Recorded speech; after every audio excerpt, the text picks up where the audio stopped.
Ready? 5 seconds. Start. Mr. Chairman, sir, I feel that various concessions and reliefs announced by the Honorable Minister of Finance in direct and indirect taxes are highly disappointing. I would like to make it clear that the shape in which the finance bill was presented in the House is not acceptable to us. It could be our helplessness to extend our support to this bill, but we do not think it to be a good budget or a budget of public interest. Next para. Mr. Chairman, sir, this budget is a blow to the middle class, the poor, and the fixed income groups. We had expected that the Honorable Minister of Finance would prepare a justifiable budget.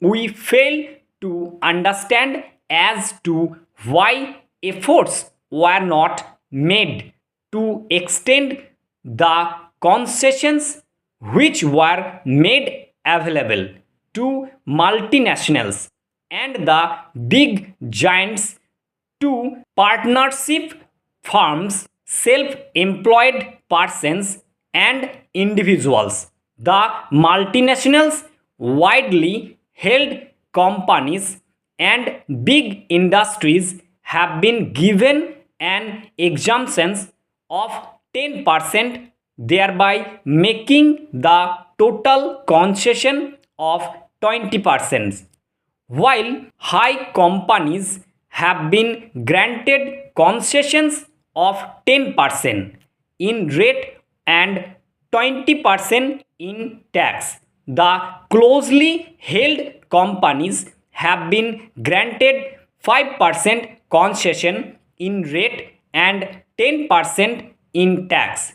No relief has been given to self employed persons and the partnership firms, concessions to big companies, and no concession to common man. At least we did not expect this thing from Dandavate. 100% exemption has been given. No dividends to be accrued to one corporate sector from the other, whereas dividend accruing to common man has not been granted any exemption. Why this facility was not extended to personal income? Mr. Speaker, sir, Dandavate stated that he would raise rupees 800 crores from the corporate sector. I cannot understand the principle of arithmetic he applied to it. It is so because, as compared to the earlier rate, an amount of rupees 5200 crores should have been expected from the corporate sector. If there is a reduction of 20%, the total amount of reduction comes to rupees 1000 crores.